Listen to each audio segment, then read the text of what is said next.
আসসালামু আলাইকুম ভিউয়ার্স, আশা করছি সবাই ভালো আছেন।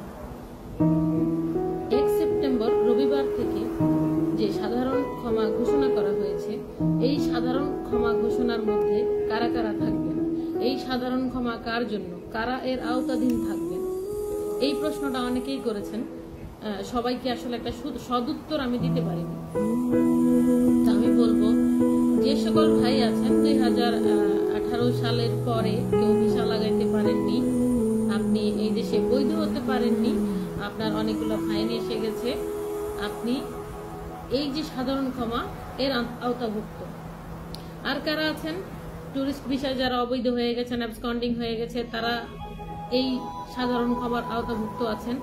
যে সকল ভাইরা কোম্পানি থেকে পলায়ন করেছিলেন এবং ক্যান্সেল নিতে পারেননি, অথবা ক্যান্সেল নিয়েছেন, নেওয়ার পরে ব্যান হয়ে গেছে, এরপর আপনারা ভিসা লাগাইতে পারেননি, আপনারা দেশে চাইলেও যেতে পারবেন, চাইলে আপনারা ভিসাও লাগাইতে পারবেন।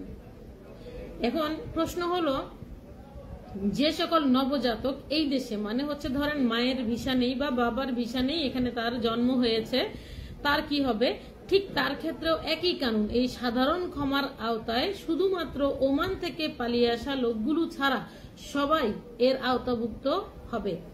যত লোক আছে, যত লোক আরব আমিরাতে, যত লোক অবৈধ আছে, যত লোকের ফাইন আছে, অ্যাবসকন্ডিং আছে, যত লোকের ব্যান আছে, সবগুলা ক্লিয়ার হয়ে যাবে ইনশাআল্লাহ।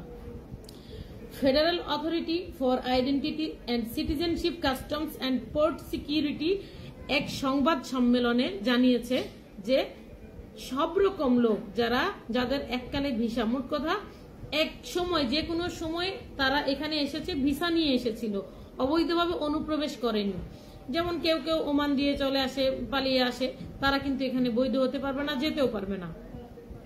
তাদেরকে অবশ্যই অবশ্যই ধরা দিয়ে বা যে কোনো সিস্টেমে ওমান ফেরত যেতে হবে, সেখান থেকে যেতে হবে।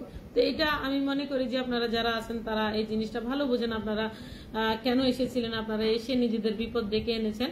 তো যে সকল ভাইরা টুরিস্ট আছেন, যে সকল ভাইয়েরা একসময় আউটপাসের অ্যাপ্লিকেশন করেছিলেন কিন্তু তারপর যাননি, তারাও যেতে পারবেন। এখন মোট কথা যত রকম বাধা বিপত্তি সব দূর হয়ে গেছে আলহামদুলিল্লাহ।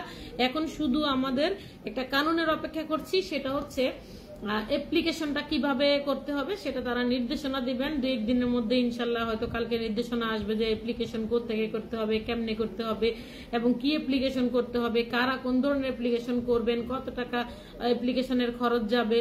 তো সব ব্যাপারে আসলে একটা সুনির্দিষ্ট কানুন আসবে ইনশাল্লাহ। তো সবাই কানুনের একটু অপেক্ষা করেন। যারা অবৈধ আছেন সবাই ইনশাল্লাহ বৈধ হয়ে যাবেন, নিশ্চিন্তে থাকেন। আর যারা ওমান থেকে এসেছেন আমি বলবো আপনারা ওমান ফেরত যান, ঠিক আছে?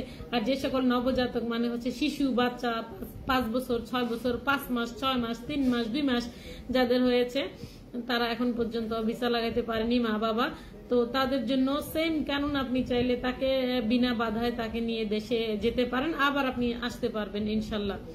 তো এখানে আরেকটা কথা আছে যে বাংলাদেশিদের ভিসা তো চালু হয়নি, তাহলে এই সাধারণ ক্ষমার আওতায় এসে কি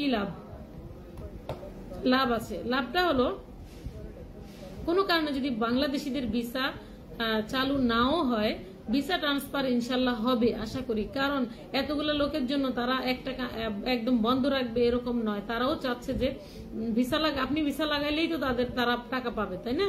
তাদের তো লাভ হবে। তো সেক্ষেত্রে আপনাকে বুঝতে হবে কানুন ইনশাল্লাহ এটাও আসবে। কিন্তু লেবার ভিসা চালু হবে কিনা আর সেই বিষয়ে কিন্তু তেমন কোনো কথা শোনা যাচ্ছে না, বা ইমিগ্রেশন থেকে এরকম কোনো বার্তা আমরা পাইনি। তো যে সকল ভাইয়েরা এই ফাইন মাফ করে ভিসা লাগাইতে চাবেন আমাদের সাথে যোগাযোগ করেন। আমরা সে ইনভেস্টর ভিসা হোক, লোকাল আরবির ভিসা হোক, অথবা ফ্রি জোনের ভিসা হোক, যে এই 3টা ভিসা চালু আছে, আমরা এই 3টা ভিসা লাগাই দেওয়ার চেষ্টা করবো ইনশাল্লাহ। আর যে সকল ভাই ক্যান্সেলে আছেন, ফাইন টাইন এসে গেছে আপনার বা ব্যান হয়ে গেছেন, তো আপনারা ইনশাল্লাহ ট্রান্সফার হইতে পারবেন। একটু কানুনের অপেক্ষা করেন সবাই, আমরা সবাই দোয়া করি এবং অপেক্ষা করি। সবাই ভালো থাকবেন, আল্লাহ হাফেজ।